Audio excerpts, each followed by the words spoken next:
हात धुन्छौ र साबुन पानीले धुन्छु नि कति बेला धुन्छौ र छिनछिनमै धुन्छु नि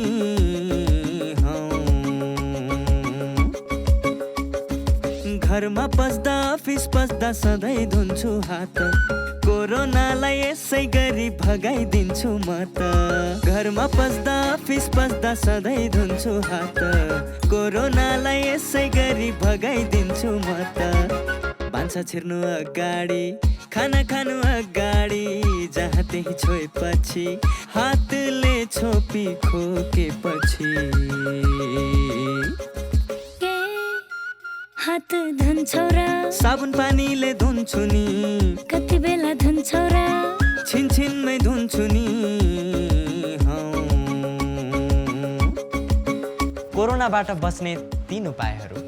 व्यक्ति बीच 2 मिटर टाढा बस्ने, घरबाट बाहिर निस्कँदा मास्क लगाउने र बेला बेलामा साबुन पानीले मिची 20 सेकेन्डसम्म हात धुने। कोरोनाबाट आफू पनि बचाउँ र अरूलाई पनि बचाउँ। दर्शकवृन्द नमस्कार। कार्यक्रम स्वस्थ जीवनको आजको श्रृङ्खलामा यहाँलाई हार्दिक स्वागत छ। आज पनि हामी स्वास्थ्य सम्बन्धी विभिन्न जानकारीमूलक सामग्री लिएर उपस्थित भएका छौँ। नेपाल सरकार स्वास्थ्य तथा जनसङ्ख्या मन्त्रालय, राष्ट्रिय स्वास्थ्य शिक्षा सूचना तथा सञ्चार केन्द्र र नेपाल टेलिभिजन बीचको सहकार्यमा यो कार्यक्रम निर्माण एवं प्रसारण हुने गर्छ। कार्यक्रम हामी एनटिभी प्लस, एनटिभी कोहलपुर र एनटिभी इटहरीका पर्दाहरूमा अनि विभिन्न सामाजिक सञ्जालहरूमा दैनिक रूपमा प्रस्तुत गर्ने गर्छौँ। समृद्ध नेपाल, सुखी नेपाली हामी सबैले पछिल्लो समयमा देखेको साझा राष्ट्रिय सपना, त्यो सपना पूरा गर्नका लागि हामीले चौतर्फी हिसाबले सोच्नु आवश्यक छ र चौतर्फी हिसाबले नागरिकको विकास हुनु आवश्यक छ भनेर स्वीकारिसकेका छौँ। यो विज्ञहरूले बताउँदै पनि आएका छन्। हो, त्यसैले स्वास्थ्यमा पनि हामीले उचित ध्यान दिनुपर्छ भनेर नै हामीले यो कार्यक्रम सुरुवात गरेका हौँ, जुन राज्यले पनि अङ्गीकार गरेको छ। त्यसैले नै नेपालको संविधानमा मौलिक हकमा नै स्वास्थ्यलाई राखिएको छ। यसको अर्थ हुन्छ कि हरेक नेपाली नागरिकले कम्तीमा पनि आधारभूत स्वास्थ्य सेवा निःशुल्क पाउनै पर्छ। त्यसो भए पाइरहेका छैनन् कि कतै, त्यो पनि हामी खोज्ने गर्छौँ र यदा कदा नीति निर्मातासँग पनि कुराकानी गर्ने गर्छौँ। यसरी यो कार्यक्रम स्वास्थ्य सम्बन्धी सम्पूर्ण कार्यक्रम हो, तर धेरै जसो भने तपाईँ हाम्रो दैनिक जीवनमा आइपर्ने या आइपरेका स्वास्थ्य सम्बन्धी समस्याका समाधान खोज्ने उपाय नै बढी प्रस्तुत गर्छौँ। हजुर, आज पनि हामीसँग त्यस्तै केही महत्त्वपूर्ण जानकारीयुक्त सामग्री छन्। आउनुहोस् त्यतातिर प्रवेश गरौँ।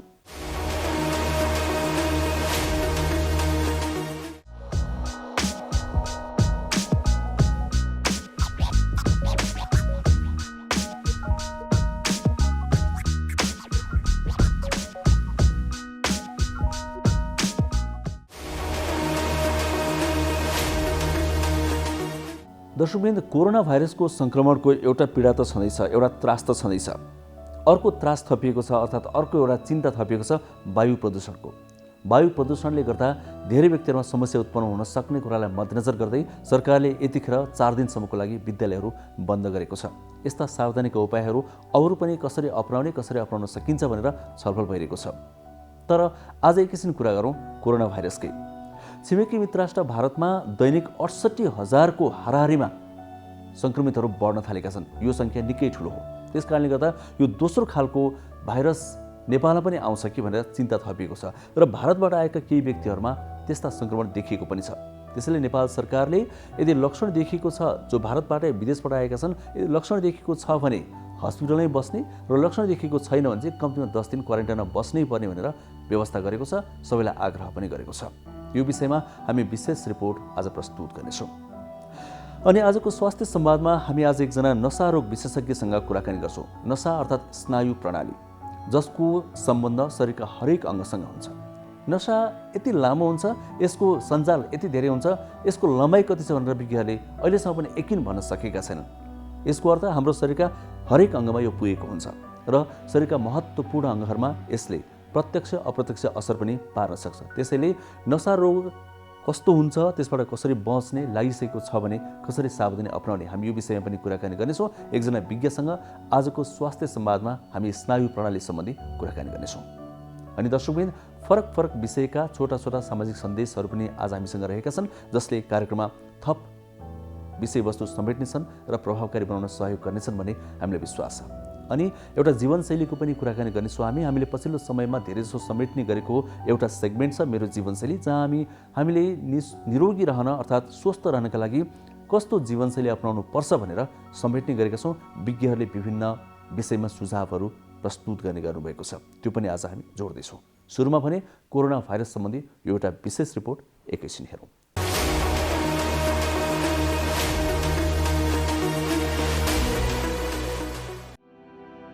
भारतमा कोरोना संक्रमणले नयाँ रेकर्ड कायम गरेको छ। दैनिक रूपमा 68,000 भन्दा धेरै नयाँ संक्रमित फेला परेका छन्।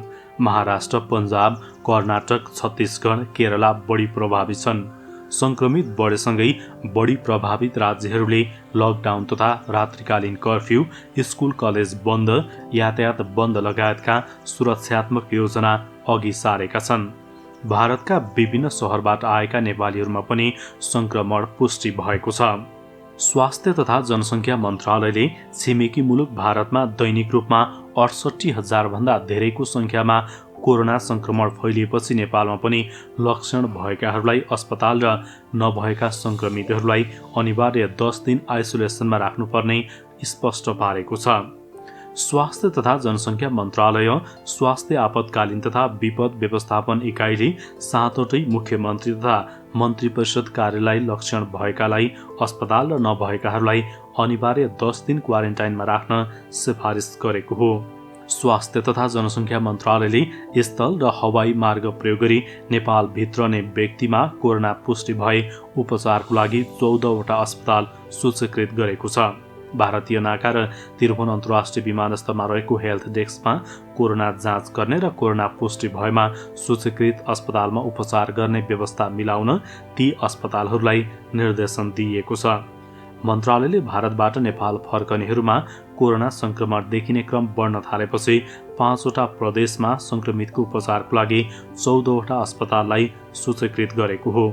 प्रदेश 1 को Kakarbhitta health डेस्कमा corona positive आएकाहरूलाई Mechi अस्पताल, रानी हेल्थ डेस्कमा पोजिटिभ आएका व्यक्तिहरूलाई कोशी अस्पतालको अस्थायी कोरोना विशेष अस्पतालमा र पशुपतिनगर हेल्थ डेस्कमा पोजिटिभ आएका बिरामीहरूको इलाम अस्पतालमा उपचार गर्ने व्यवस्था मिलाएको छ। मन्त्रालयले प्रदेश 2 को वीरगञ्ज हेल्थ डेस्कमा पोजिटिभ आएका बिरामीहरूलाई नारायणी अस्पताल, सिराहाको मादर हेल्थ डेस्कमा पोजिटिभ आएकाहरूलाई सिराहा अस्पताल र गौर हेल्थ डेस्कमा पोजिटिभ आएका बिरामीहरूलाई रौतहट अस्पतालमा उपचार गराउन निर्देशन दिएको छ। यस्तै बागमती प्रदेशको त्रिभुवन अन्तर्राष्ट्रिय विमानस्थलमा पोजिटिभ आएका बिरामीहरूलाई शुक्रराज ट्रपिकल तथा सरुवा रोग अस्पताल, तातोपानी हेल्थ डेस्कमा पोजिटिभ आएकाहरूलाई सिन्धुपाल्चोक अस्पताल र रसुवागढी हेल्थ डेस्कमा पोजिटिभ आएका बिरामीहरूको उपचार रसुवा अस्पतालमा गराउन सूचीकृत गरिएको छ। स्वास्थ्य मन्त्रालयले लुम्बिनी प्रदेशको बेलिया हेल्थ डेस्कमा पोजिटिभ आएका बिरामीहरूलाई भीम अस्पताल, कृष्णनगर हेल्थ डेस्कमा पोजिटिभ आएका बिरामीहरूलाई कपिलवस्तु अस्पताल र जमुना हेल्थ डेस्कमा पोजिटिभ आएका बिरामीहरूलाई भेरी अस्पतालमा उपचार गराउने जनाएको छ।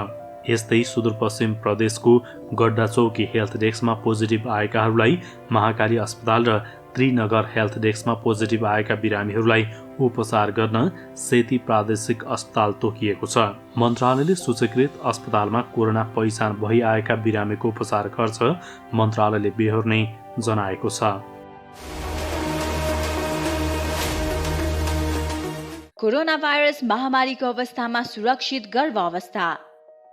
गर्भावस्था एक विशेष अवस्था हो, चाहे कोरोना भाइरस कोभिड-19 महामारीको बेला नै किन नहोस्।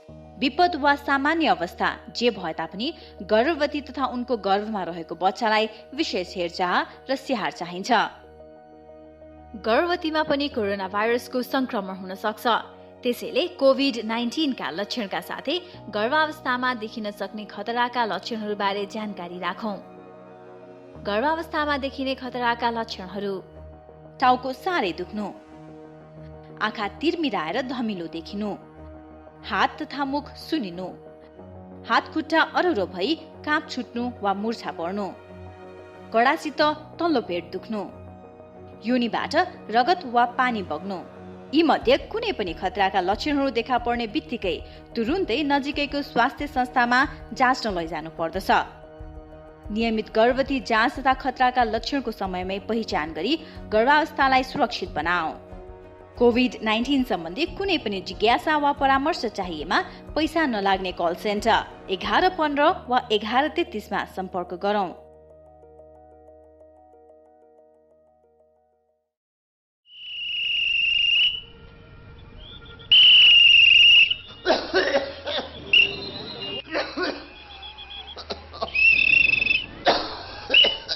यो मान्छेले यसरी लगातार खोक्न थाल्मा कति भयो? धेरै भयो। 2 हप्ताभन्दा बढी लगातार यसरी खोकी लाग्नु त टिबी रोगको लक्षण हो है। टिबी रोग नजिकैको स्वास्थ्य संस्थामा गई खकार चटाउनुस्, पैसा लाग्दैन। नरो टिबी रोग लाग्यो भने बाँच्दैन। 6 महिनादेखि 8 महिनासम्म नियमित रूपमा नटुटाइकन ओखती खायो भनेदेखि टिबी रोग पुरा निको हुन्छ र बिरामीले ओखती खान थालेपछि यो रोगहरूलाई सर्दा पनि सर्दैन। हो अनि औषधि कतिको महँगो छ नि? फ्री स्वास्थ्य संस्थाहरूमा निःशुल्क पाइन्छ, पैसा तिर्नु पर्दैन। तपाईँ ट्राफिक हो कि डाक्टर हो? कसरी थाहा पाउनु हो? मलाई पनि टिबी रोग लागेको थियो। मैले नियमित रूपमा ओखती सेवन गरेँ, रोग पुरा निको भयो। अहिले हेर्नुहोस् त कस्तो तन्दुरुस्त छु। त्यसो भए यो भाइलाई यतैबाट सिधै लगेर स्वास्थ्य संस्थामा खकार जोन लैजान्छु। कृपया आजदेखि नै क्षयरोग विरुद्धको अभियानमा एकजुट हौँ। नमस्ते, म डाक्टर रितेश थापा। म एउटा मनोचिकित्सक हो। अहिले यो कोरोनाको महामारीमा हामी सबैजना छौँ। यसले गर्दाखेरि हामी सबैलाई असर परिरहेको छ। तर मैले एउटा चिकित्सकको नाताले भन्नुपर्दाखेरि यो पनि अरू रोग जस्तै यो कोरोना पनि एउटा रोग हो। यसबाट हामी सबैजनाले सामान्य उपायहरू अपनाएर बच्न सक्छौँ। त्यही भएर कोही पनि व्यक्तिलाई चाहिँ कोरोना सङ्क्रमित व्यक्तिलाई हेला नगरौँ, किनभने कोरोना त हाम्रो 10 दिन 14 दिनमा हामी ठिक हुन्छौँ उपचार गरेर या नगरी पनि सेल्फ आइसोलेसन ठिक हुन्छौँ। तर जुन मानसिक यातना जुन भोग्नुपर्छ त्यो हेलाले अवहेलनाले गर्दाखेरि त्यो चाहिँ पछिसम्म पनि लामो समयसम्म पनि रहिरहन सक्छ। तर त्यसबाट हामी टाढै रहने कोसिस गर्नुपर्छ। त्यही भएर हामीले कोरोना सङ्क्रमित अथवा ठिक भएर आइसकेको व्यक्तिहरूलाई चाहिँ मद्दत गर्ने, उहाँहरूलाई हौसला प्रदान गर्ने र हामीले के गर्न सक्छौँ उहाँहरूको स्वास्थ्यको लागि, भविष्यको लागि त्यतातिर बढी ध्यान दिन सक्यौँ भने हामी सबैजना मिलेर यस कोरोना महामारीसँग लड्न सक्छौँ र जित्न सक्छौँ। ए सृजना, त किन हिजो अस्ति स्कुल नआएकी? हेर मेरो त महिनाभरि सुरु भएछ। ए त्यही भएर पो स्कुल नआएकी? मलाई त पहिला एकदमै डर लागेको थियो, पछि आमाले सम्झाउनु भएपछि बल्ल बुझेँ। अनि स्कुल त आउनु पर्थ्यो नि त। आफूलाई कस्तो लाज लागेको थियो। होइन, के को लाजको कुरा गर्छन् यिनीहरू? केही होइन। सृजना पनि आइछन् त आज। अनि हिजो अस्ति कहाँ गएकी थियौ? खास कुरा उसको महिनावारी सुरु भएर समस्या भएछ मिस। महिनावारी हुनु समस्या होइन, यो त किशोरीहरूमा हुने सामान्य प्राकृतिक कुरा मात्रै हो। सामान्यतया महिनावारी 10 देखि 15 वर्षका किशोरीहरूमा सुरु हुन्छ। यो स्वाभाविक कुरा हो। महिनावारी हुँदाखेरि डराउने, चिन्ता लिने गर्नु हुँदैन। महिनावारी हुँदाखेरि अरू बेला जस्तै स्कुल आउनुपर्छ, तर व्यक्तिगत सरसफाइ भने बढी नै गर्नुपर्छ। महिनावारी भएको समयमा दिनहुँ नुहाउने, सफा कपडा लगाउने, सफा ठाउँमा सफा बिछौनामा सुत्ने, सफा प्याड लगाउने गर्नुपर्छ। महिनावारी हुँदा घर परिवार सँगै राखेर किशोरीहरूलाई पोसिलो खानेकुरा खुवाउनुपर्छ।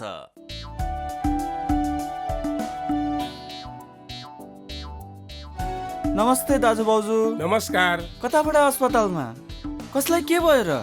त्यस्तो केही होइन भाइ, यिनको र मेरो सामान्य स्वास्थ्य जाँच गर्न आएको। ल, केही नहुँदा पनि स्वास्थ्य परीक्षण गर्नुपर्छ र? पैसाको नाश मात्र। त्यसो भनेर कहाँ हुन्छ र भाइ?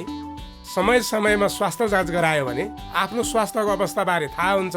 यसरी नियमित रूपमा स्वास्थ्य जाँच गराउँदा कुनै रोग लागेको छ भने सुरुवाती अवस्थामा नै रोग पत्ता लाग्छ अनि समयमै उपचार गर्न सजिलो हुन्छ नि। सही भन्नुभयो दाइ।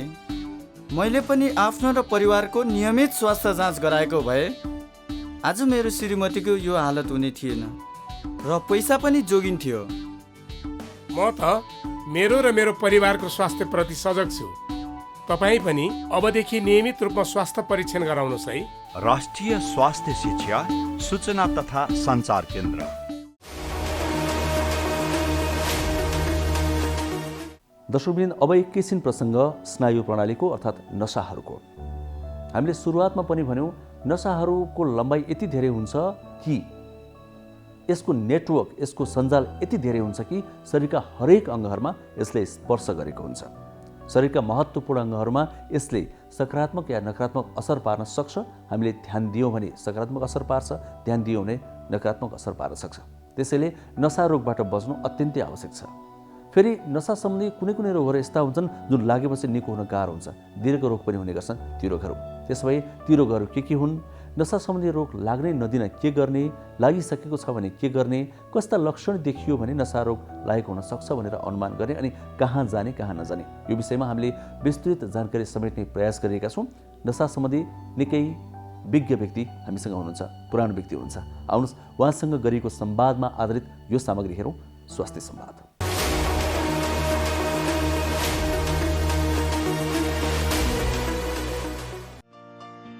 स्नायु अर्थात् नशा सम्बन्धी विभिन्न रोगहरू हुन्छन् जसको असर पनि विभिन्न प्रकारले देखिन्छ।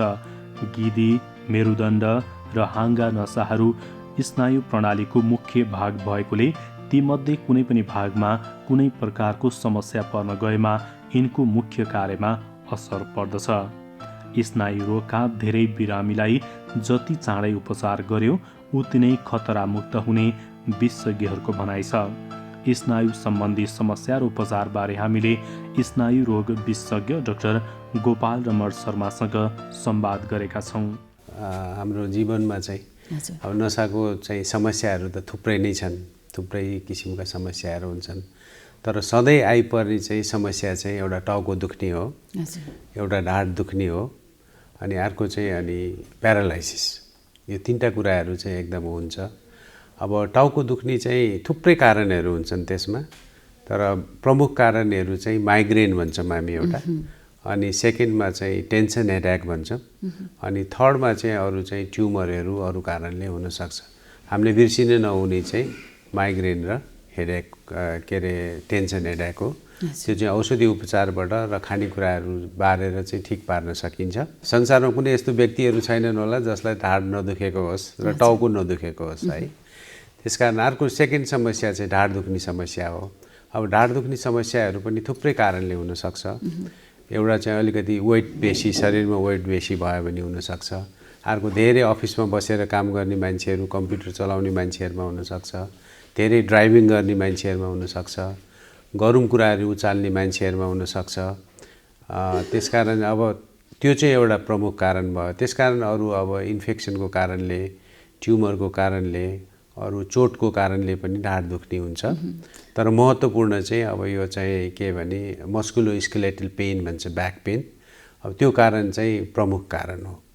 त्यस्तै अर्को थर्डमा चाहिँ हाम्रो चाहिँ अब स्ट्रोक, प्यारालाइसिस भन्छन्, जसलाई चाहिँ हार्ट एट्याक भने जस्तै ब्रेन एट्याक पनि भनिन्छ। अब त्यो संसारमा चाहिँ अहिले चाहिँ भनौँ न 50-60 लाख मान्छेहरू चाहिँ प्रत्येक वर्ष यो चाहिँ स्ट्रोकले चाहिँ मरिराखेका हुन्छन्।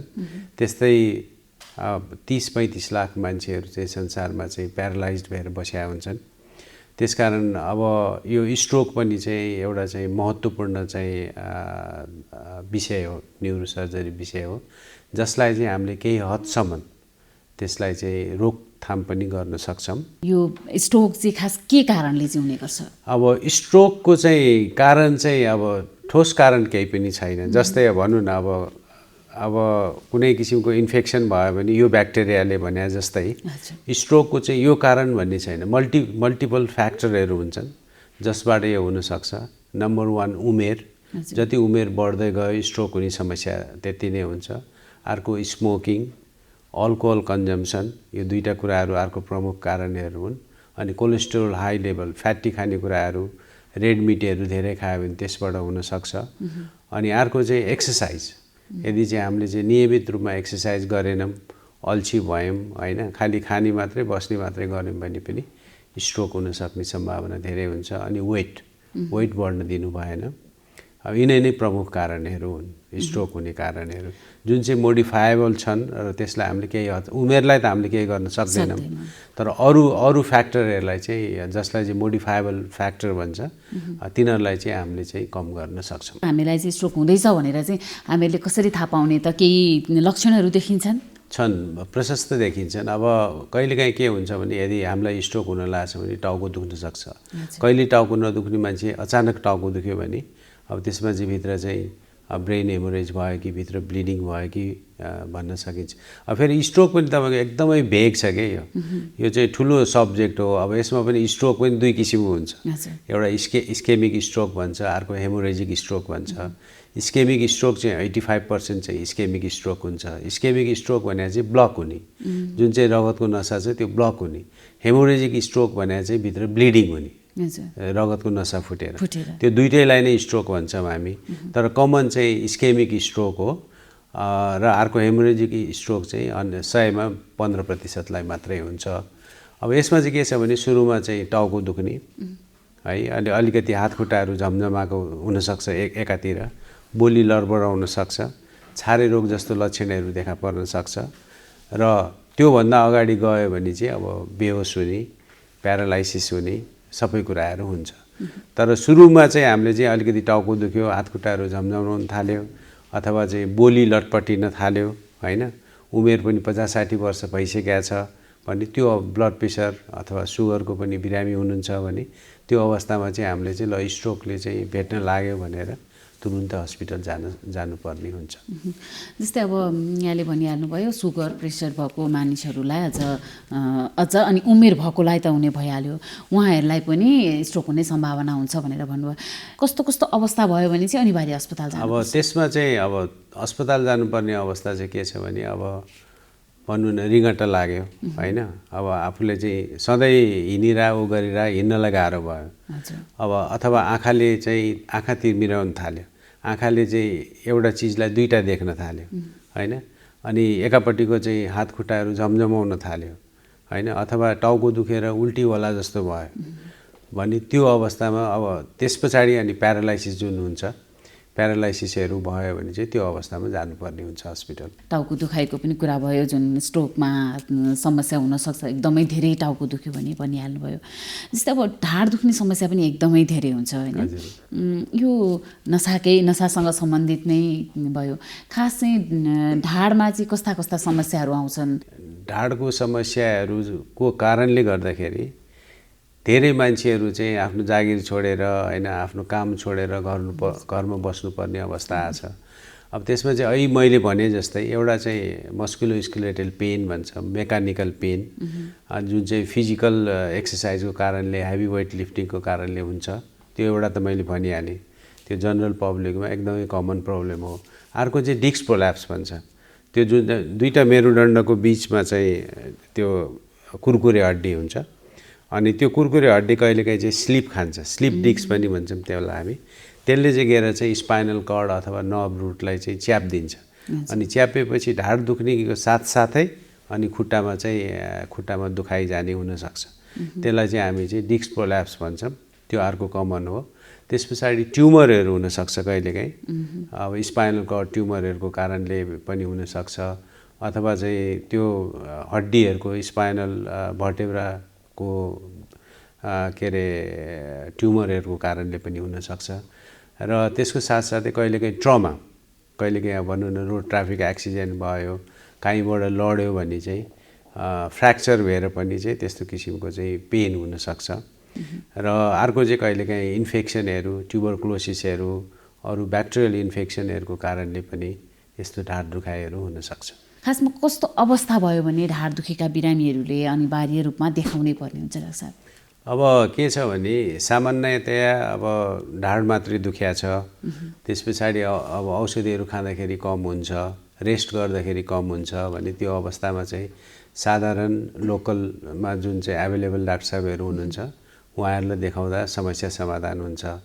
अब यदि चाहिँ अब भनौँ न ढाड दुख्ने सँगसँगै खुट्टामा नि दुखाइ गयो, जसलाई हामी सियाटिका भन्छौँ है, ढाड दुख्या छ बिस्तारै खुट्टामा पनि दुखाइ गयो भने त्यो एउटा कन्डिसनमा, त्यस पछाडि प्यारालाइसिस भयो होइन, कहिलेकाहीँ चाहिँ ढाड दुखिरहेछ त्यसमा चाहिँ दुइटै खुट्टाहरू चाहिँ कम चल्न थाल्यो अथवा हिँड्न गाह्रो भयो भने त्यो अवस्थामा पनि डाक्टरसँग सम्पर्क राख्नु पर्यो।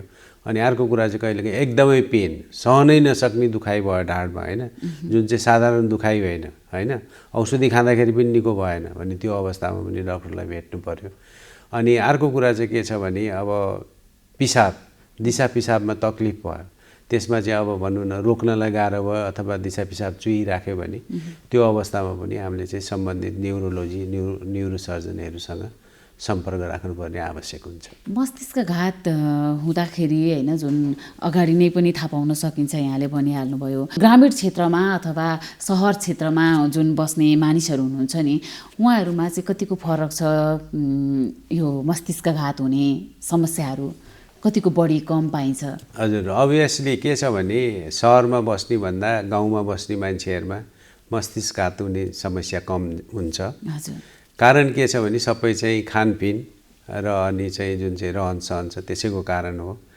अब मुख्य प्रमुख कारणहरू चाहिँ के छ भने पहाडमा बस्नेहरू सधैँ बिहान बेलुका काम गर्नुहुन्छ, हिँड्नुहुन्छ, गाडीहरू चढ्नुहुन्न होइन, त्यस कारण एक्सर्साइजहरू उहाँहरूको चाहिँ प्रशस्त हुन्छ। र अर्को कुरा चाहिँ के भने सागसब्जीहरू धेरै खानुहुन्छ होइन, जङ्क फुडहरू खानुहुन्न, दाल भात तरकारी अथवा ढिँडो खाने हुन्छ, सागसब्जीहरू प्रशस्त खानुहुन्छ। त्यो कारणले अलि मोटाघाटा पनि त्यति हुँदैनन् पहाडका मान्छेहरू अब यो सहरको भन्दा। ती सबै कारणले गर्दाखेरि अब ब्लड प्रेसर सुगर पनि कमै हुन्छ पहाडको मान्छेहरूमा, एक्सर्साइजहरू खानपानको कारणले गर्दाखेरि। त्यो सबै कारणले गर्दाखेरि चाहिँ पहाडी मान्छेहरूमा चाहिँ स्ट्रोक चाहिँ कम देखिन्छ। अब त्यसको दाँजोमा सहरमा चाहिँ अब मुख्य अहिले पनि मैले भने अब हाम्रो चाहिँ धेरै जङ्क फुडहरू खाने चलन छ, रेस्टुरेन्टमा गएर खाने चलन छ, सागसब्जीहरू कम खान्छौँ, फ्याटी कुराहरू रातो मासुहरू धेरै खान्छौँ, अल्कोहलहरू सिगरेट स्मोकिङहरू पनि त्यत्तिकै छ, एक्सर्साइज कम गर्छौँ, फुर्सद हुँदैन हामीमा है, धेरै बसेर काम गर्ने हुन्छौँ, हिँडडुल गर्दैनौँ, अफिसमा पनि लिफ्ट पायो भने भर्याङ चढ्दैनौँ होइन।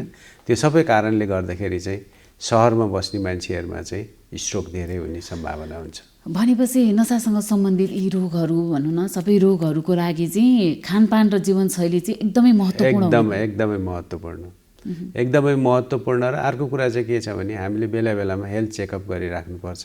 At least blood pressure, blood sugar, कोलेस्टेरोलहरू केही नभए पनि 6 महिनामा एकचोटि 6 महिनामा एकचोटि चेक गरिराख्नु पर्यो। अनि त्यस पछाडि एक्सर्साइज चाहिँ एकदमै महत्त्वपूर्ण कुरा हुन्छ। अब मेरो आफ्नै भन्नुहुन्छ भने म बिहान आधा घन्टा जहिले पनि एक्सर्साइज गर्छु अफिस जानुभन्दा अगाडि। मेरो चाहिँ 7 तलाको चाहिँ छ बिल्डिङ छ हस्पिटल, सधैँ म लिफ्ट चढ्दिनँ, हिँडेरै चाहिँ तलमाथि गर्छु है। त्यस कारण एक्सर्साइज चाहिँ एकदमै महत्त्वपूर्ण कुरा हुन्छ। र त्यसको साथसाथै वेट बढ्न दिनु भएन। हामीले चाहिँ आफ्नो वेटलाई चाहिँ सन्तुलनमा राख्नु पर्यो। र जति उमेर बढ्दै जान्छ उमेरको सँगसँगै वेट बढ्दै गयो भने चाहिँ रोग निम्त्याउने जस्तै हुन्छ। त्यस कारण हामीले वेट पनि बढ्न दिनु भएन। र खाना पनि एकदमै सन्तुलित खानु पर्यो है। सागसब्जीमा धेरै ध्यान दिनु पर्यो, फलफुलमा धेरै ध्यान दिनु पर्यो, रेड मिटहरू खानु भएन, माछा खान सकिन्छ, माछाले धेरै फाइदा गर्छ। तेलहरूमा पनि आफ्नो अब तोरीको तेल भयो भने राम्रो है अरू तेलहरू भन्दा। अब त्यसमा चाहिँ अलिभ ओइल भन्छ आजकल, अब त्यो काठमाडौँतिर त एभाइलेबल हुन्छ, पहाडतिर त हुँदैन त्यो भयो भने त्यो प्रयोग गर्दाखेरि चाहिँ राम्रो हुन्छ। डाक्टर साहब, जस्तै अब यो स्ट्रोक प्यारालाइसिस हुन नदिनको लागि चाहिँ हामीले विशेष गरी के कुरामा ध्यान दिनुपर्ने हुन्छ? त्यही मैले भनिहालेँ नि, स्ट्रोक प्यारालाइसिस हुन नदिनको लागि मुख्यतः यही वेट त भनिहालेँ, वेट त बढ्न दिनु भएन। एक्सर्साइज व्यायाम गरिराख्नु पर्यो। आफ्नो घरमा एक्सर्साइज छैन भने केही नभए पनि हिँड्ने अलिकति 45 मिनट 1 घन्टा जति हिँड्ने। अनि त्यस पछाडि अब खानेकुरामा कोलेस्ट्रोल कम भएको खानेकुराहरू खानु पर्यो। अनि अब 40 वर्ष नागिसकेपछि रोगहरू चाहिँ बढ्ने सम्भावना हुन्छ। अब जस्तै हाई ब्लड प्रेसरहरू, सुगर हाई हुने डर हुन्छ। त्यो अवस्थामा बेला बेलामा डक्टरहरूलाई गएर चेक गर्नु पर्यो। केही नभए पनि रुटिन चेकअप गराउनु पर्यो सम्भव छ भने। त्यसको कारण अलिकति साधारण बेसिक इन्भेस्टिगेसनहरू गराइराख्नु पर्यो, ब्लड सुगरहरू, यिनीहरू सबै कुराहरू त्यही नै कुराहरू। जस्तै अब उमेरकै कुरा गर्नुपर्दा पनि जस्तै अब यो नसासँग सम्बन्धित रोगहरू नि डाक्टर साहब उमेरको अनुसार पनि फरक हुन्छ नि? यस, अफ कोर्स हुन्छ। जस्तै अलिकति वृद्ध हुँदै गएपछि देखिने नसासँग सम्बन्धित रोगहरू चाहिँ के हुनसक्छ? अब एक त मैले अहिले नै भनिहालेँ, स्ट्रोक भइहाल्यो। अब किन उमेर बढ्दै गएपछि स्ट्रोक हुन्छ भन्ने कुरा कस्तो छ भने, जस्तै हाम्रो धाराको पानी हुन्छ नि, पानी सुरुमा चाहिँ पाइप त ठुलो हुन्छ नि, जति पुरानो हुँदै गयो त्यसमा फोहोरहरू जम्मा हुँदै जान्छ, खियाहरू लाग्छ, फोहोरहरू जम्मा भएर ब्लक हुने सम्भावना हुन्छ। त्यस्तै हाम्रो शरीरको रगतको नसा पनि त्यो अलिकति जति पुरानो हुँदै गयो जति चाहिँ ऊ हुँदै गयो त्यो साँघुरो हुँदै जान्छ। सबै चाहिँ एरिथ्रोस्क्लेरोटिक प्लाग भन्छ, कोलेस्टेरोलहरूको चाहिँ सबै डिपोजिट त्यहाँ हुन्छ। हुँदै गएपछि साँघुरो हुँदै जान्छ अनि साँघुरो भएपछि स्ट्रोक हुने कारण चाहिँ प्रमुख कारण चाहिँ एउटा इस्केमिक स्ट्रोक त्यो कारणले हो। अब अर्को कुरा चाहिँ के छ भने अब अलिकति उमेर बढ्दै गएपछि मुटुको रोगहरू हुनसक्छ। अब कति बिरामीहरूको बाइपास सर्जरी गरे हुनसक्छ, स्टेन्ट राखे हुनसक्छ, भल्भहरू रिप्लेस गरे हुनसक्छ। त्यस्तो बिरामीहरूमा पनि चाहिँ स्ट्रोक चाहिँ धेरै हुने सम्भावना हुन्छ उमेर धेरै भएपछि। अर्को चाहिँ कमन चाहिँ ओल्ड एजमा चाहिँ के भने अल्जाइमर्स डिजिजहरू, डेमेन्सियाहरू, त्यो चाहिँ के भने अब सबैमा हुँदैन है। सबै मान्छे कोही 90 वर्षको मान्छेमा कोही एकदमै टाठा बाठा सबै कुराहरू हुन्छ, तर कोही 50, 55, 60 वर्ष लाग्ने बित्तिकै बिर्सिने, अब त्यो डेमेन्सिया भन्छ, अल्जाइमर्स भन्छ, त्यो हुनसक्छ। अब त्यो चाहिँ कतिपय समयमा वंशानुगत पनि जान सक्छ, कतिपय समयमा त्यो आफै नेचुरल्ली नै त्यो आफै चाहिँ जुन चाहिँ ब्रेनको सेल्सहरू हुन्छ, न्युरोन्सहरू भन्छौँ हामी, त्यो न्युरोन्सहरू चाहिँ डिजेनरेटिभ चेन्जेसमा जान्छ, डिजेनरेसन हुन्छ। त्यसले गर्दाखेरि त्यसको रिप्लेस हुँदैन है। अनि त्यसको कारणले गर्दाखेरि अल्जाइमर्सहरू, डेमेन्सिया हुने कारण त्यो हो। अनि अर्को कमन चाहिँ के अरे पार्किन्सन्स। अर्को पार्किन्सन्स त्यो पनि के भने एक त उमेर फ्याक्टर हो, तर अरू पनि 35 वर्षको मान्छेमा पनि हामीले पार्किन्सोनिजम देखाएको छौँ कि है। त्यसकारण चाहिँ अब पार्किन्सोनिजम चाहिँ कमन अर्को प्रब्लम हो। त्यसमा चाहिँ अब हातखुट्टाहरू काम्ने, हिँड्नलाई गाह्रो हुने, मेमोरी पनि अलिकति कम हुँदै जान्छ। अब यो पार्किन्सन्स, अल्जाइमर्स डिजिज, डेमेन्सियाले प्रत्येक वर्ष चाहिँ 30-35 लाख मान्छेहरू चाहिँ वर्षको मरिरहेको हुन्छ वर्ल्ड वाइड। त्यसकारण यो पनि one of the leading cause हो कि न्युरोलोजिकल कज हो। अब यसलाई चाहिँ के छ भने अब प्रिभेन्सन पनि गर्न सकिँदैन, ट्रिटमेन्ट पनि केही पनि छैन। नसा च्यापिएको बिरामीहरू जुन हुन्छ नि अपरेसन गर्नुपर्छ भन्दा अलिकति डराउने गरेको अवस्था पनि सुनिन्छ कि वास्तवमा यो नसा च्यापिँदाखेरि चाहिँ अपरेसन गर्दा डराउनु पर्ने अवस्था चाहिँ हुन्छ कि हुँदैन? अब त्यसमा के छ भने अब प्राय जसो नसा च्यापिने बित्तिकै अपरेसन गर्नुपर्छ भन्ने पनि छैन है। कतिपय समयमा हामी चाहिँ के छ भने अब ढाड दुख्यो नसा च्याप्यो भनेर कुनै बिरामी आउँछन्, एमआरआईमा नसा च्याप्या देखिया छ भने हामी पहिला चाहिँ उनीहरूलाई चाहिँ कन्जर्भेटिभ ट्रिटमेन्ट भन्छन्, फिजियोथेरापीहरू गर्ने, औषधि खुवाउने त्यो गर्छ। त्यो गर्दाखेरि के छ भने 80% बिरामीहरू त्यो कारण त्यसबाटै निको हुनसक्छ। यदि फिजियोथेरापी गर्दा औषधि खाँदा ठिक भएन भने मात्रै अनि अपरेसनतिर जाने हो। अब अपरेसन गर्दाखेरि के छ भने नसा च्यापिएको कारणले चाहिँ अपरेसन भएको छ भने 100% प्यारालाइसिस हुँदैन है। प्यारालाइसिस हुने कारण चाहिँ के हो भने अब नसा च्यापिएको छ तर ट्युमरको कारणले होइन, स्पाइनल ट्युमरको कारणले, अब त्यस पछाडि अरू इन्फेक्सनको कारणले अथवा कुनै चाहिँ अब इन्जुरी भएर ढाडको चाहिँ भनौँ न इन्जुरी भएर चाहिँ नसा च्याप्या छ भने त्यो अवस्थामा चाहिँ के भने प्यारालाइसिस हुनसक्छ। अब सर्जरी गर्दाखेरि अब कहिलेकाहीँ चाहिँ त्यो जुन नर्भ नसाहरू हुन्छ त्यसलाई चाहिँ हामीले चाहिँ काट्नुपर्ने, सेक्रिफाइस गर्नुपर्ने हुनसक्छ। त्यो अवस्थामा चाहिँ अलिकति प्यारालाइसिस हुने सम्भावना चाहिँ हुन्छ, तर त्यो पनि के भने 100% होइन, भनौँ न 10-15% चान्सेस हुन्छ। तर अरू नसा च्यापिएको अरू कारणले चाहिँ गर्दाखेरि 100% त्यसमा प्यारालाइसिस हुँदैन। त्यो चाहिँ के छ भने मिसकन्सेप्ट छ क्या अहिले पनि समाजमा छ। ढाडको अपरेसन गर्ने भन्ने बित्तिकै डराउँछन् मान्छेहरू, ए नसा अब हिँड्न नसक्ने हुने हो कि भन्ने छ। त्यही भनेर कतिपय बिरामीहरूले चाहिँ अपरेसन नगरी बस्नुहुन्छ हो, बस्छन्। त्यो मका आउने पनि कति बिरामीहरू त्यस्तो छन्। अनि मैले सम्झाइ बुझाइ गरेर गर्छु, अनि अपरेसन गरिसकेपछि चाहिँ अनि सबै कुरा राम्रो भएपछि अनि खुसी भएर जान्छन्। त्यही हो। नेपालमा होइन नसा सम्बन्धी बिरामीहरूको लागि चाहिँ उपचार पद्धतिहरू कस्तो छ त अहिलेको अवस्थामा? अब नेपालमा मैले त 99% बिरामीलाई विदेश पठाउँदिनँ है, 1% मात्रै एकदमै आवश्यक छ भने पठाउँछु। हामीसँग चाहिँ सबै कुराहरू सुविधा छ। हामीसँग नभएको भनेको चाहिँ के भने रेडियो सर्जरी एउटा हामीसँग छैन, गामा नाइफ भन्छ, त्यो एउटा छैन जुन ट्युमरको लागि प्रयोग हुन्छ। अब त्योभन्दा बाहेक हामीसँग न्युरो नेभिगेसनहरू, त्यस पछाडि स्टेरियोट्याक्टिक सिस्टम, त्यस पछाडि पर अपरेटिभ सिटी स्क्यान, अब माइक्रो इन्स्ट्रुमेन्टहरू, माइक्रोस्कोपहरू, सी आर्मदेखि लिएर सबै कुराहरू सुविधा छ। त्यो पनि के भने थुप्रै सेन्टरहरूमा छ। अहिले त अब काठमाडौँमा त 4-5वटा सेन्टर नै छन्। त्योभन्दा बाहेक विराटनगरमा भयो, झापामा भयो, पोखरामा, चितवनमा, सबै ठाउँमा चाहिँ अहिले चाहिँ भनौँ न 90% चाहिँ अपरेसनहरू त्यहाँ गर्न सकिन्छ र सक्षम डाक्टरहरू पनि छन् सबै। हजुर, भनेपछि नसासँग सम्बन्धित बिरामीहरूले चाहिँ जस्तोसुकै समस्या भए पनि नेपालमै उपचार छ भनेर ढुक्क हुने अवस्था छ। एकदम ढुक्क भयो हुन्छ, त्यसमा दुई मात्रै छैन। डाक्टर साहब, जस्तै अब यो नसासँग सम्बन्धित बिरामीहरू चाहिँ नसासँग सम्बन्धित समस्यालाई कतिको चासो दिएको पाउनु भएको छ होइन? कस्तो अवस्था भएपछि चाहिँ बिरामीहरू आउने गरेको पाउनुहुन्छ हजुर? होइन, अब यो के छ भने ब्रेनको नसाको भन्ने बित्तिकै मान्छे डराउँछन् क्या। अब न्युरोसर्जन न्युरोलोजिस्टकोमा जान चाहिँ सकभर डराउँछन्। तर के छ भने अब कतिपय समयमा अब समस्या भए त आउनै पर्यो नि त होइन, आउनु पर्यो। अब भनौँ न स्ट्रोककै बिरामीहरू मैले दिनको चाहिँ 4वटा 5वटा बिरामीहरू हेरिरहेको हुन्छु। त्यस्तै ढाड दुख्ने बिरामीहरू दिनको 5-6 जना हेरिरहेको हुन्छु। टाउको दुख्ने बिरामी त 10 जना नै हुन्छन् है।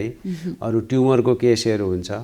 त्यो सबै कारणले गर्दाखेरि अरू केसको जस्तै हाम्रो चाहिँ न्युरोको केसहरू पनि आवश्यकता अनुसार सबैजना आएकै हुन्छन्। अब पहाडको मान्छेहरू चाहिँ अलिकति ढिलो आउँछन्, किनभने एक त अब उनीहरूको आर्थिक स्थितिले गर्दा नि हुन्छ, अर्को बाटोघाटोको कारणले गर्दाखेरि पनि हुन्छ, अर्को चाहिँ अलिकति एवारनेस पब्लिक एवारनेस नभएर पनि हुन्छ।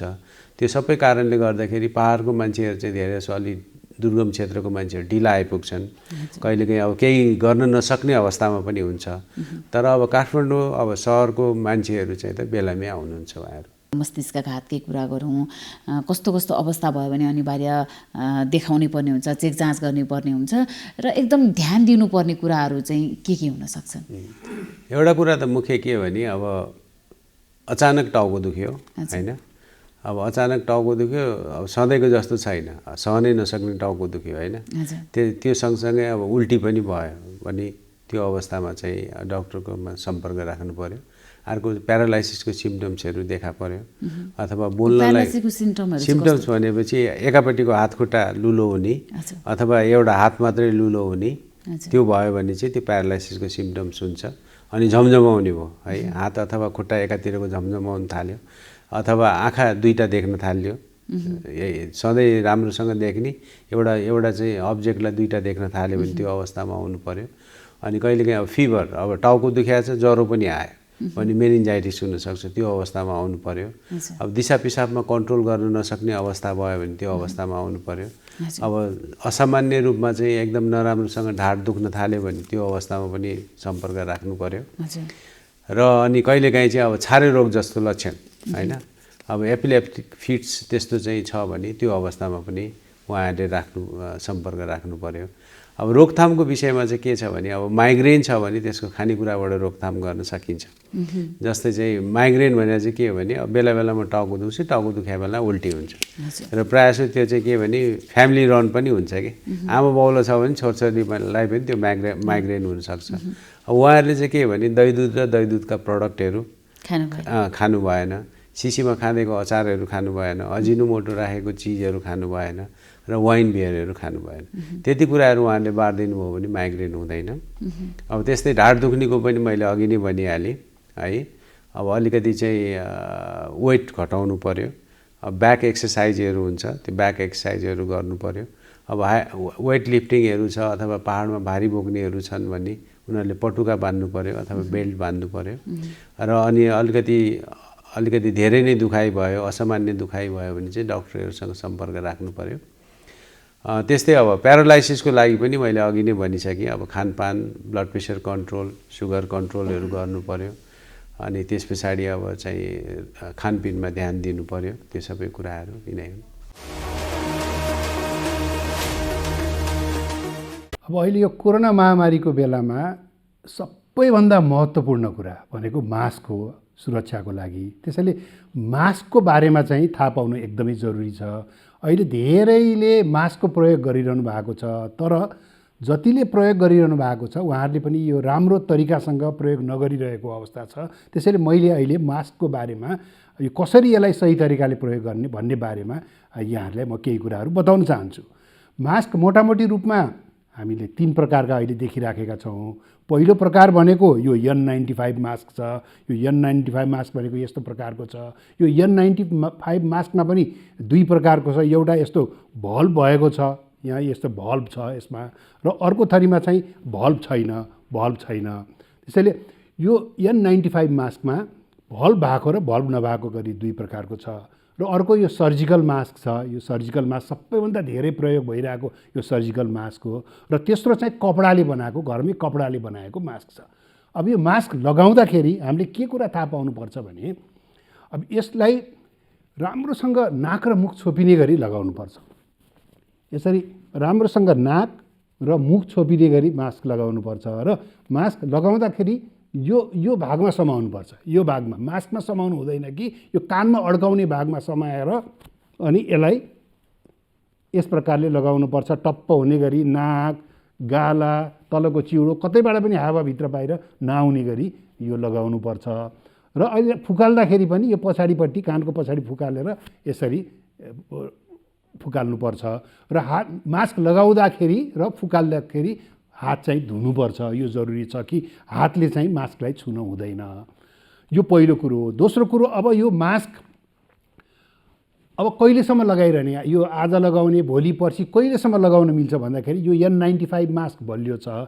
यसलाई तपाईँले पुनः प्रयोग गर्न सक्नुहुन्छ। यो महँगो पनि छ। यो स्वास्थ्य कर्मीहरूले प्रयोग गर्नुहोस् भनेर हामीले धेरै जस्तो जोड दिइराखेका छौँ। यसलाई चाहिँ लगाइसकेपछि घरमा गएर एकचोटि पखालेर साबुन पानीमा पखालेर घाममा सुकाइदिँदाखेरि हुन्छ भने यो सर्जिकल मास्क जुन चाहिँ धेरै आम नागरिकहरूले प्रयोग गरिरहनु भएको छ, यसलाई दोहोऱ्याएर प्रयोग गर्न हुँदैन। यो डिस्पोजेबल हुन्छ। एकचोटि लगाएपछि यसलाई फाल्नुपर्छ। तर अब केही कारणले गर्दा यसलाई दोहोऱ्याएर फेरि प्रयोग गर्नु पर्यो भने यसलाई धुन हुँदैन। धोएपछि यो बिग्रन्छ। यसलाई घाममा सुकाइदिनु भयो, राम्रोसँग घामको किरणमा सुकाइदिनु भयो भने त्यो फेरि यसलाई प्रयोग गर्न सकिन्छ। कम्तीमा यसलाई 1 घन्टादेखि 2 घन्टा चाहिँ घाममा सुकाउनुपर्छ। त्यसैले यो मास्कको बारेमा हामीले यति कुरा। अर्को कुरा के छ त भन्दाखेरि कपडाको मास्क पनि उत्तिकै प्रभावकारी छ। अब कपडाको मास्क तपाईँले 3वटा लेयर, 3वटा तहको कपडाको मास्क बनाउन सकिन्छ र त्यसलाई घरमा मजाले धोएर त्यसलाई घाममा सुकाएर पुनः प्रयोग गर्न सक्नुहुन्छ। त्यसैले मास्कै नलगाउनुभन्दा जस्तो प्रकारको मास्क भए पनि मास्क लगाउन उचित हुन्छ र अहिले कोरोना भाइरसबाट बच्ने सबैभन्दा महत्त्वपूर्ण हतियार भनेको मास्क नै हो। त्यसकारणले यो मास्कलाई चाहिँ सही तरिकाले लगाउनुहोस् भन्ने मैले अनुरोध गर्न चाहन्छु। हाम्रो एक सन्तान छ, अर्को तुरुन्तै जन्माउने इच्छा छैन। त्यसैले परिवार योजनाको लामो अवधिका केही अस्थायी साधनहरूको बारेमा सल्लाह लिउँ भनेर आएको। तपाईहरु जस्तो लामो अवधिको गर्भान्तर गर्न चाहनेहरूको लागि इम्प्लान्ट वा आयुसिडी नै ठिक हुन्छ। अनि यो इम्प्लान्ट आयुसिडी कहाँ कसरी प्रयोग गरिन्छ, कति समय काम गर्छ होला? इम्प्लान्ट चाहिँ महिलाहरूको पाखुराको छाला मुनि राख्ने र यो एक पटक राखेपछि 5 वर्षसम्म गर्भ रहँदैन। अनि आयुसिडी नि? आयुसिडी चाहिँ महिलाहरूको पाठेघरमा राखिन्छ र यो एक पटक राखेपछि 12 वर्षसम्म गर्भ रहँदैन। बीचमै सन्तानको रहर भयो भने? यदि तपाईहरुलाई बीचैमा सन्तानको रहर भएमा यी दुवै साधनहरूलाई झिक्न पनि सकिन्छ। अनि यी दुवै अस्थायी साधनहरू कतिको सुरक्षित छन् त? सुरक्षित र प्रभावकारी छन्। तपाईहरुले केही डर मान्नु पर्दैन। पहिला तपाईहरु सल्लाह गर्नुहोस्, त्यसपछि सेवाको लागि त हामी जहिले आउनुहुन्छ तयार छौँ। नमस्ते, म डाक्टर विजेश राज घिमिरे, क्यान्सर रोग विशेषज्ञ। म यहाँहरूलाई आज हाम्रो क्यान्सर र कोभिडको बारेमा केही भन्न गइरहेको छु। यहाँहरूलाई थाहै छ हामी यो क्यान्सर बिरामीहरूमा हाम्रो रोगसँग लड्ने क्षमताहरू अलिक कम भएको हुनाले यो हाम्रो कोभिड या यो रोग चाहिँ उहाँहरूलाई केही गरी भइहाल्यो भने चाहिँ अलिकति जटिल रूपमा जान सक्ने र ज्यान पनि जान सक्ने किसिमबाट अगाडि बढ्न सक्ने भएको हुनाले हामीले चाहिँ क्यान्सर रोगको बिरामीहरूलाई चाहिँ यसबाट बच्नलाई यसबाट सावधानी अपनाउन चाहिँ एकदमै धेरै नै जरुरी छ। त्यसैले गर्दाखेरि म यहाँहरू सबैलाई, अरूहरूले त सबैले गर्नु नै पर्छ, तर यहाँ क्यान्सर रोगीहरूले चाहिँ र क्यान्सरबाट उपचार गराइरहेका या क्यान्सर लागेर निको भइसकेका बिरामीहरूले चाहिँ यसमा एकदमै नै धेरै याद गर्नुहोला। अर्को कुरा चाहिँ के छ भनेदेखि हामीले अब क्यान्सरको लागि भनेर उपचार गर्नै पर्ने बिरामीहरू जसको लागि चाहिँ हाम्रो अलिक मतलब निको पार्न सकिने खालका रोगीहरू चाहिँ क्यान्सरको उपचारमा आउनलाई एकदम जरुरी छ। कोरोनाकै बिचमा पनि हामीले उपचार दिइरहेका छौँ र यसमा चाहिँ कि यहाँहरू आत्तिनु पर्दैन। हामीले सबै हाम्रो आफ्नो प्रिकसनहरू लिएर उपचार गरि नै रहेका छौँ। तर पनि अब धेरै बिरामीहरू चाहिँ यहाँ के भन्छ क्यान्सरको अब उपचार सकिसकेर जेनरल फलोअपमा या कुनै जरुरी नभइकन पनि हस्पिटल कहिलेकाहीँ फाटाफुट्टा आउने गर्नु भएको छ। उहाँहरूलाई हामी के भन्न चाहन्छौँ भने जरुरी भएमा मात्रै हस्पिटल आइदिनु होला, होइन भने चाहिँ हामी सबैलाई मोबाइलबाट या अरू कुनै माध्यमबाट चाहिँ फोन गरेर अथवा हामीले उहाँहरूलाई यहाँ परामर्श दिन सक्छौँ र सबै चाहिएको मान्छे चाहिँ क्यान्सर उपचारमा आउनु होला, जरुरी पनि छ। तर नचाहिएका मान्छेहरू चाहिँ घरमै बस्नु होला र पर्नु पर्यो भनेदेखि चाहिँ डक्टरसँग चाहिँ अरू माध्यमबाट चाहिँ हामीलाई सम्पर्क गर्नु होला। दर्शकवृन्द, फेरि पनि हार्दिक स्वागत छ कार्यक्रम स्वस्थ जीवनमा। NTV plus, NTV Kohalpur, NTV इटहरीबाट यो कार्यक्रम यहाँले दैनिक रूपमा हेर्दै आउनुभएको छ। अझै पनि केही समय बाँकी छ, केही सेगमेन्टहरू जानकारीहरू हामीसँग बाँकी नै छन्। एकैछिन हाम्रो जीवनशैलीको कुरा गरौँ। हामीले खानेकुराहरू, हामीले गर्ने व्यवहार, हामीले गर्ने शारीरिक अभ्यास, हामीले सुत्ने उठ्ने तरिकाहरू अनि हामीले सोच्ने तरिका, सोच्ने कुराहरू, यी धेरै कुराहरूले हाम्रो स्वास्थ्यमा प्रत्यक्ष असर पार्छन् भनेर विज्ञहरूले भन्दै आएका छन्। त्यो कुरा प्रमाणित भइ पनि सकेको छ। त्यसो भए हामीले निरोगी रहन अर्थात् स्वस्थ रहन कस्तो जीवनशैली अपनाउने, यदि रोग लागिसकेको छ भने कस्तो जीवनशैली अपनाएर त्यो रोगलाई हामी कम गर्न सक्छौँ, असर कम गर्न सक्छौँ, यी विभिन्न विषयमा विज्ञहरूले दिएका सुझावलाई समेट्दै हामीले यो सामग्री प्रस्तुत गर्ने गरेका छौँ। आज पनि त्यही क्रमलाई जोड्दैछौँ। एकजना विज्ञ केही सुझाव दिँदै हुनुहुन्छ। आउनुहोस् एकैछिन हेरौँ यो सेगमेन्ट मेरो जीवनशैली।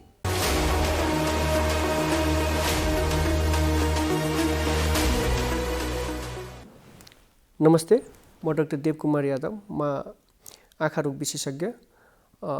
म आँखा सम्बन्धी के केयर गर्नुपर्छ भन्ने कुरा जानकारी दिइरहेछु। आँखा हाम्रो शरीरको एकदम महत्त्वपूर्ण अङ्ग हो। आँखाको रेगुलर चेकअप गराइराख्नुपर्छ। खानपिन स्वस्थ राख्नुपर्छ। खानपिनमा हरियो सागसब्जीहरू बढी खाने, पहेँलो रङको फलफुलहरू बढी खाने, मेवा भयो, सुन्तला भयो, आँप भयो, क्यारट भयो, ककम्बरको सलाड्सहरू भयो, यिनीहरू खाँदा आँखा स्वस्थ हुने, राम्रो हुने हुन्छ। बिहान बेलुका जहिले पनि चिसो पानीले फेस वास गर्ने, आँखा सफा राख्ने। यदि कोही व्यक्तिले चस्मा लाउनुहुन्छ भने रेगुलर चस्मा लाउने, आफ्नो कन्सर्न डक्टरसँग गएर परामर्श लिएर चाहिने नम्बर या आफूले गर्ने व्यवसायमा चाहिने प्रोटेक्सनको लागि जाँच गराएर रेगुलर चस्मा चाहिँ लाउनुपर्छ या जाँच गराइराख्नुपर्छ। कसैलाई कुनै शारीरिक समस्या छ भने यदि उहाँको डक्टरले गएर चेकअप गराउनु, आँखा चेकअप गराउनु भन्नुभएको छ भने आँखा चेकअप गराइराख्नुपर्छ।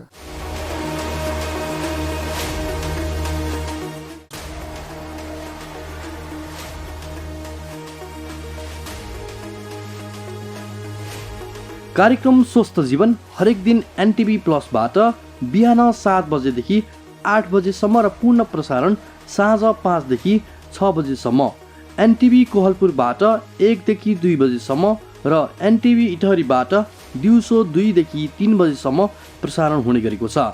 स्वास्थ्य सम्बन्धी यहाँहरूको कुनै जिज्ञासा वा समस्या भएमा हामी सम्बन्धित विज्ञहरूबाट समाधान खोजी कार्यक्रममा प्रसारण गर्नेछौँ।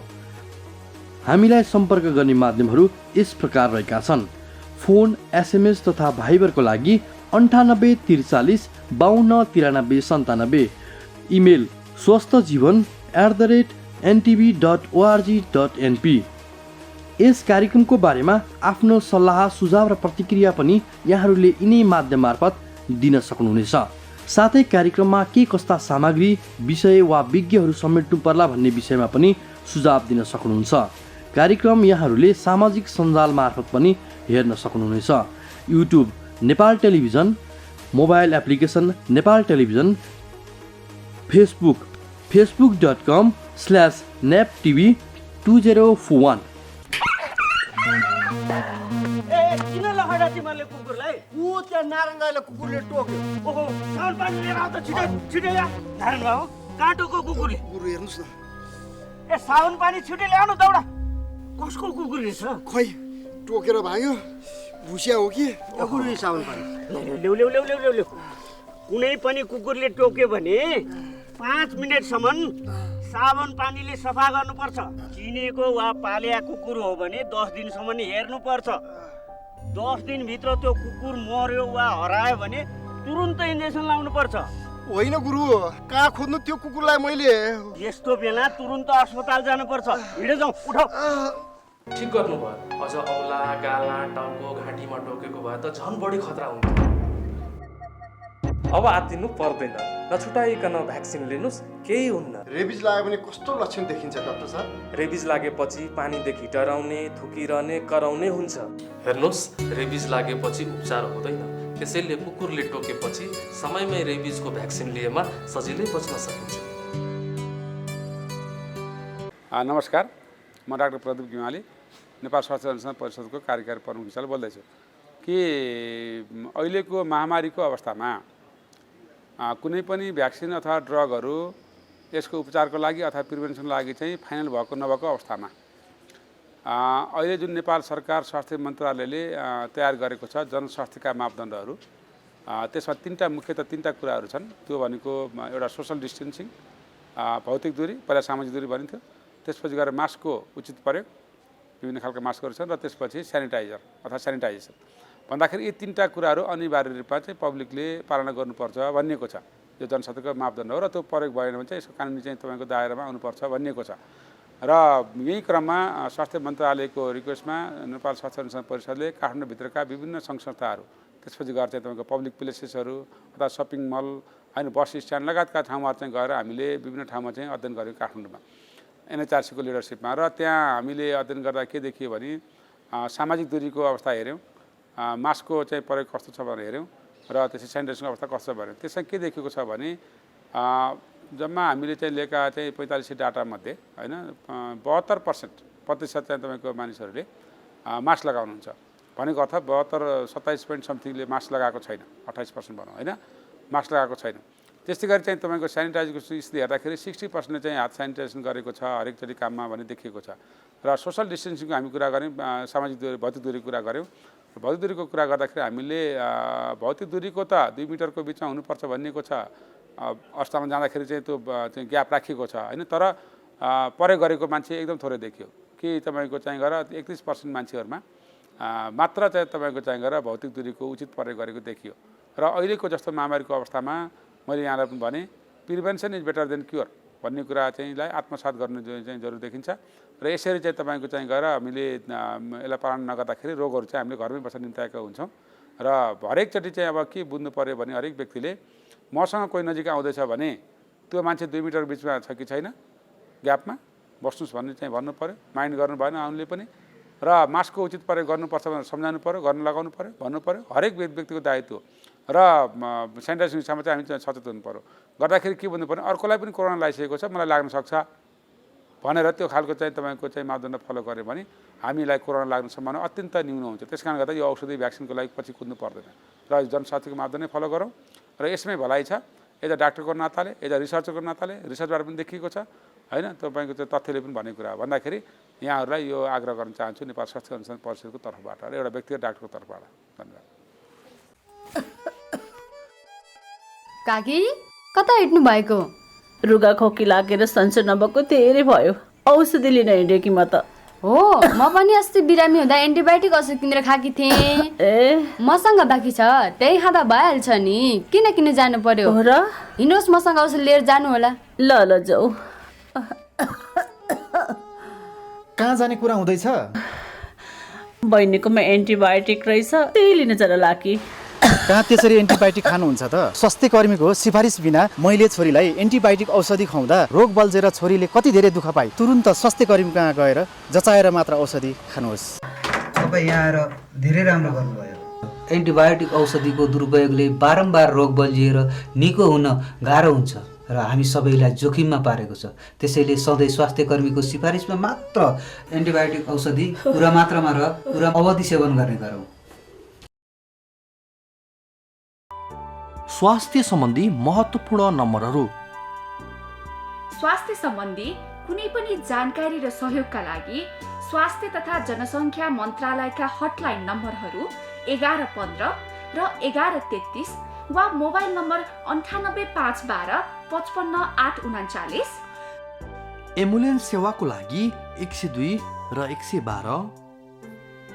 वैदेशिक रोजगारीको क्रममा स्वास्थ्यमा समस्या भएमा, अन्य सहयोग वा जानकारी आवश्यक परेमा श्रम रोजगार तथा सामाजिक सुरक्षा मन्त्रालयको हटलाइन नम्बर 1141।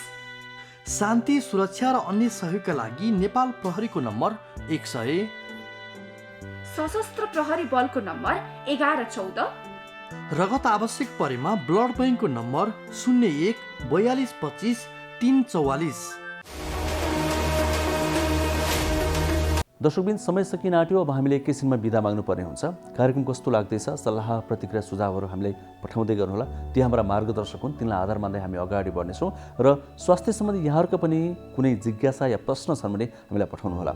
तिनलाई सम्बोधन गर्न हामी विज्ञहरू छान्नेछौँ, विषयवस्तु छान्नेछौँ र यहाँ प्रस्तुत गर्नेछौँ। आफ्नो नाम नभन्न पनि सक्नुहुन्छ, त्यो गोप्य राख्ने अधिकार यहाँलाई हामीले प्रदान गरेका छौँ। त्यसका लागि यहाँले टेलिफोन गर्दा पनि हुन्छ, हामीले स्क्रिनमा नम्बर देखाइरहेका छौँ, त्यही नम्बरमा SMS गर्दा पनि हुन्छ, भाइबर गर्दा पनि हुन्छ, इमेल गर्दा पनि हुन्छ। अर्को कुरा भनिहालौँ, यो कार्यक्रम NTV प्लस, NTV कोहलपुर र NTV इटाहरुमा दैनिक रूपमा फरक फरक समयमा प्रस्तुत त हुन्छ नै, यी बाहेक विभिन्न सामाजिक सञ्जालहरूमा पनि प्रस्तुत हुने गर्छ, जस्तै युट्युबमा, नेपाल टेलिभिजनको मोबाइल एप्समा, वेबसाइटमा अनि फेसबुकमा पनि। आफूलाई अनुकूल परेको समयमा हेर्न सक्नुहुन्छ। नेपाल टेलिभिजनको आधिकारिक फेसबुक पेजमा त हामी हरेक दिन साँझ 5 देखि 6 बजेसम्म यो कार्यक्रम लाइभ नै पनि प्रस्तुत गर्ने गर्छौँ। आजलाई छुट्टिन्छौँ। स्वास्थ्यमा हेलचेक्राइ नगरौँ। फेरि पनि भन्छौँ, कोरोना भाइरस, अर्कोतिर वायु प्रदूषण, दुवै कुराले हामीलाई पिरोलिरहेको छ। अति आवश्यक नपरी घरबाट ननिस्कौँ, निस्किन परे पनि सावधानी अपनाऊ। फेरि पनि हार्दिक आग्रह गर्छौँ। आजकै समयमा भोलि फेरि भेटौँला। आजलाई सबैजना बिदा दिनुहोस्। हस्त, नमस्ते।